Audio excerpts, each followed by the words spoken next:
Atenção, este vídeo tem spoilers. Quase sempre eu tenho uma certa resistência a chamar cineastas de revolucionários.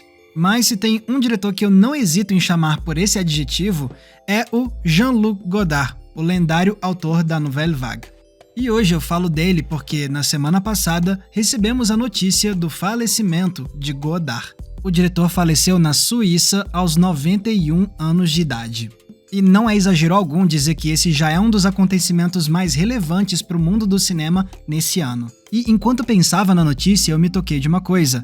Em mais de 7 anos de YouTube, eu nunca fiz um vídeo sequer dedicado ao Godard e à obra dele. Então hoje eu quero corrigir esse erro meu e homenagear a memória desse diretor que mudou para sempre a arte do cinema. E assim, por mais que o Godard tenha sido subversivo e inovador durante toda a carreira, eu acho que uma das melhores formas de entender a revolução causada por ele é a gente se focar no primeiro longa-metragem que ele fez, Acossado, de 1960. Sério, imagina se o seu primeiro longa já de cara se transformasse num dos filmes mais importantes já feitos. Foi exatamente o que aconteceu com o Godard quando ele lançou Acossado. Mas por que esse filme é considerado um divisor de águas? As razões são muitas, então vamos mergulhar nesse clássico e entender por que existe o cinema antes do Godard e o cinema depois do Godard.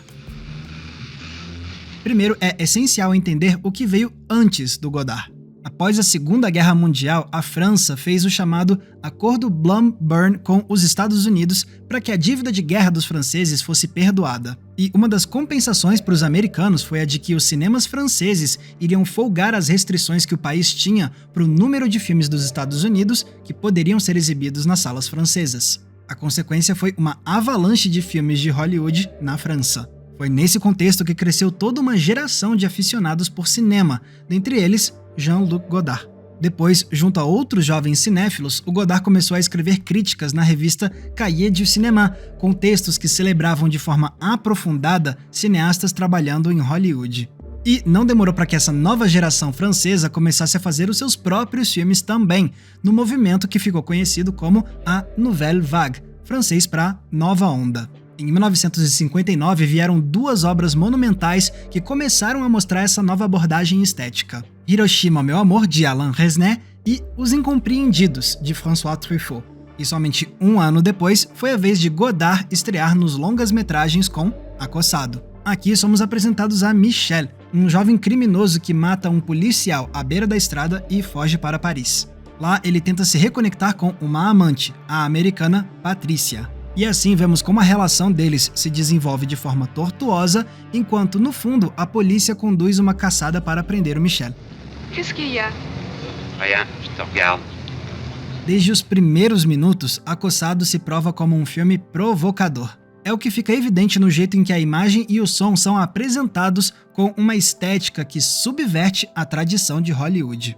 Tendo crescido com esses filmes, o Godard sabia que o padrão americano seguia uma série de regras, entre aspas. Cenas filmadas em grandes estúdios e cenários montados, câmeras enormes de alta tecnologia, grandes astros, sem contar uma edição mais invisível que tentava ser o mais discreta possível para que a gente se focasse na continuidade das ações na tela e ficássemos totalmente imersos nesse mundo.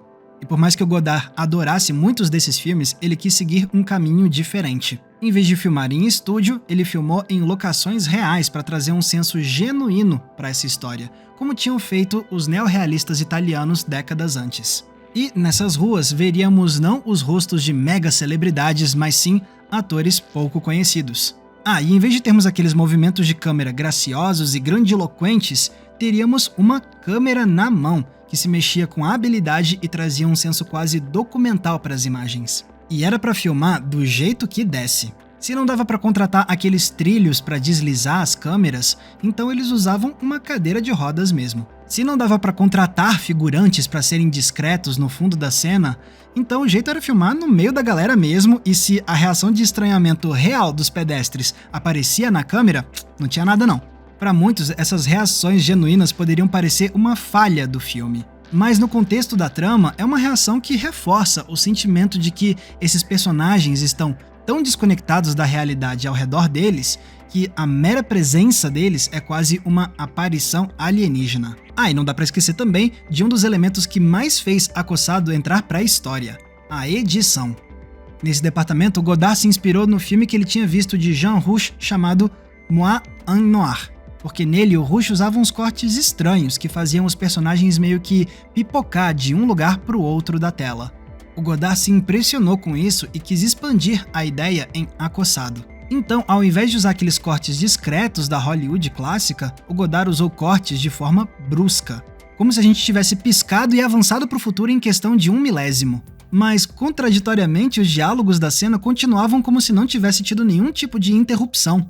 O resultado são essas cenas que se negam a reproduzir o mundo do jeito que a gente vê ele na realidade. J'aime une fille qui a une très jolie nuque, de très jolis seins, une très jolie voix. Pois bem, hoje essa é a técnica conhecida como jump cut. Para muitos de nós hoje, isso pode parecer algo bem básico, até porque a gente vê isso todos os dias nos vídeos da internet. Mas é preciso lembrar que, para aquela época, ver cenas picotadas desse jeito em um filme não era o normal.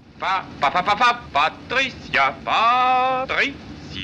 E os jump cuts não eram o único trunfo da edição de Acossado, porque o Godard também usava a montagem para criar estranhamento de outras maneiras. Aqui, por exemplo, a gente vê um close-up de uma arma prestes a disparar voltada para a direita do quadro. Se isso fosse um filme de Hollywood, provavelmente eles filmariam a vítima levando um tiro com a pessoa virada para a esquerda, para manter uma continuidade lógica da construção espacial. Mas Godard faz o oposto, descartando essa continuidade e mostrando a vítima virada para a direita também. Muitos chamariam isso de erro de edição, mas o efeito final nos impacta porque a desorientação da quebra espacial cria um momento desconcertante. E se isso tudo não fosse o bastante, o Godard ainda por cima quebra a nossa imersão com uma escolha inusitada, fazendo o protagonista falar diretamente com nós, do público. Algo que poderia ser bizarro para muitos espectadores da época, já que a estética tradicional de Hollywood priorizava a ilusão do filme, o senso de imersão. Mas aí vem um personagem que quebra essa ilusão e nos lembra do fato de que estamos sentados vendo um filme. Beleza, hoje isso pode parecer a coisa mais normal do mundo porque a gente já viu essa quebra da quarta parede centenas de vezes nas últimas décadas. Mas, de novo, isso não era tão normal assim antes de Acossado e de outras obras da Nouvelle Vague. Então, se você gosta de quebras da quarta parede em filmes e séries, é graças em grande parte ao que o Godard fez em Acossado de forma pioneira. Si vous n'aimez pas la ville, allez vous faire foutre. Deu pra ver então que todas essas técnicas que eu listei trabalhavam em conjunto com um propósito em mente: ir contra as grandes tradições do cinema de Hollywood. A estética de Acossado era uma verdadeira afronta a uma noção autoritária que foi construída ao longo de décadas com as obras americanas. Era uma rebelião contra a ideia de que certas regras do cinema precisavam ser seguidas para fazer um bom filme. Assim, o que muitos poderiam achar que eram erros ou defeitos de linguagem cinematográfica, na verdade eram escolhas conscientes para sacudir o nosso olhar em relação aos filmes. Godard queria nos mostrar que a linguagem cinematográfica era rica demais para ser confinada por um punhado de regras impostas por Hollywood. E pode ser que você esteja se perguntando: "Uai, Max, você não falou agora há pouco que o Godard cresceu idolatrando filmes dos Estados Unidos? Então por que tanta rebeldia contra Hollywood?" Veja bem, não é porque o Godard era fã da Hollywood clássica que ele precisava seguir cegamente os princípios dela. Pelo contrário. É como afirma o The Nerdwriter no vídeo dele sobre Acossado. Com esse filme, o Godard estava refletindo sobre como era possível o cinema francês criar uma nova identidade própria após passar tantos anos nas sombras dos filmes americanos. Por isso, somente imitar Hollywood não era o bastante. Não, era preciso reconhecer a influência dos Estados Unidos e usá-la como um ponto de partida para buscar algo diferente. É por isso que Acossado dialoga tanto com a Hollywood clássica, especialmente com os filmes de gangster. Numa cena específica, a gente vê que o herói do Michel é o Humphrey Bogart, o lendário ator de filmes de gangster, a ponto do Michel imitar os gestos do Bogart, com essa passada de mão nos lábios. Sem contar o jeito do Michel se portar no começo do filme, parecendo um gangster de cinema americano. E tem também a trama, que é toda moldada a partir das histórias de polícia e ladrão da Hollywood clássica.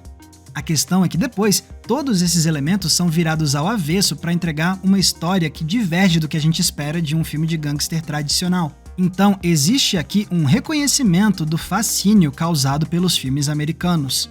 Mas isso é somente o começo de um processo que ressignifica essa influência hollywoodiana em busca de uma estética que também subverta as tradições americanas.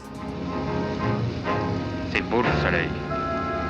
E o melhor é que essa rebeldia estética de Acossado só reforça o arco dramático dos protagonistas. Afinal, tanto Michel quanto Patrícia são jovens de natureza rebelde, cada um à sua maneira. Michel é o cara impulsivo, intenso e inquieto. A rebeldia dele é aquela clássica de se revoltar contra a sociedade e fazer o que dá na telha.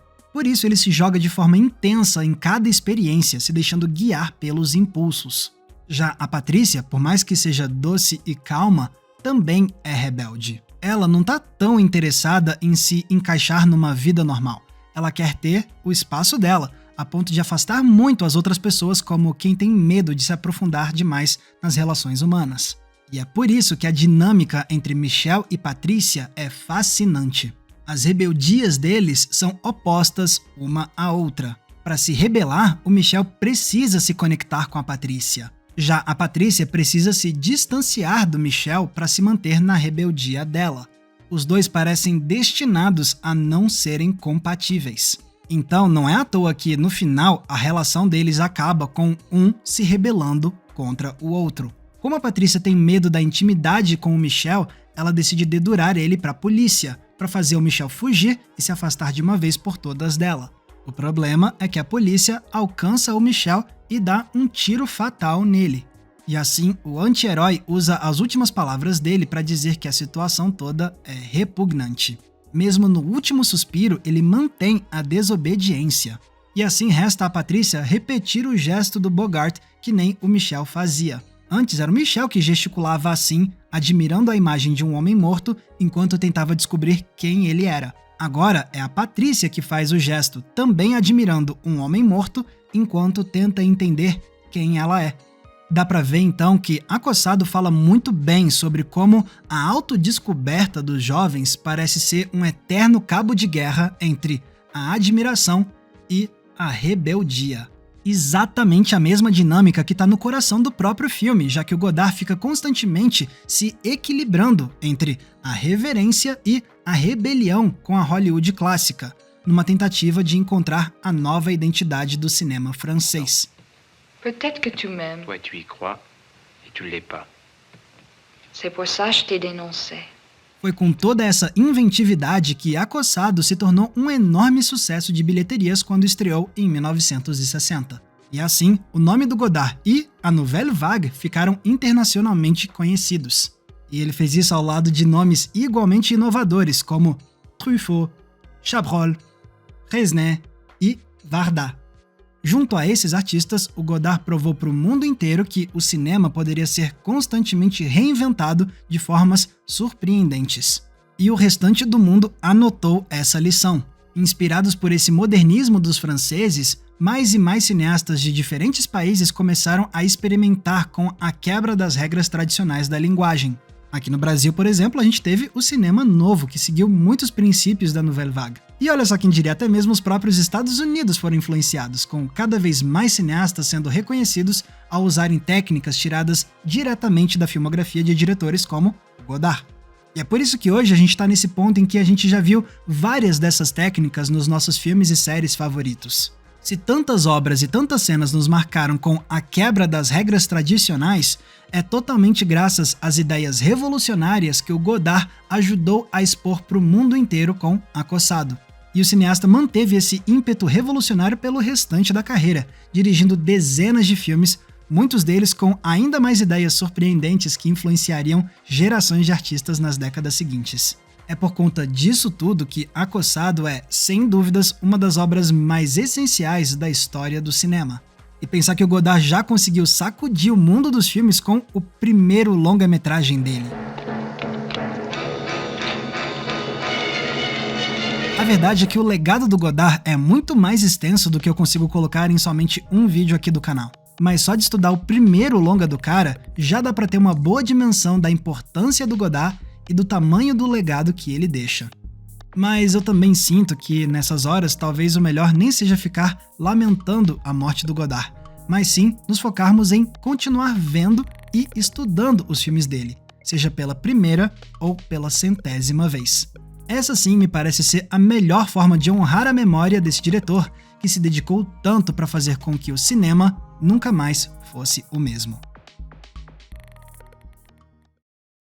Galera, muito obrigado por terem conferido o episódio de hoje. E se vocês querem ajudar a gente a manter o Entre Planos no ar, vocês têm algumas opções. A primeira delas é o botão de valeu demais que tá aqui embaixo. Ele é tipo uma gorjeta. Você escolhe um valor e deixa um comentário que fica destacado com uma cor diferente. Mas se quiserem ajudar a gente com um valor mensal, aí vocês podem entrar na nossa campanha do Apoia-se. Até porque eu produzo conteúdos exclusivos para esse pessoal. Tem recomendação de filme, tem grupo fechado, tem live exclusiva e tem também o nosso Cineclube Entre Planos pra gente debater um filme por mês via videoconferência. Os detalhes da campanha estão aqui embaixo na descrição do vídeo. E se quiserem me ver falando ainda mais sobre cinema na internet, vocês podem me acompanhar nas redes sociais usando os nomes que estão aparecendo aqui embaixo de mim. Mais uma vez, muito obrigado pela audiência, um abraço e até a próxima sessão.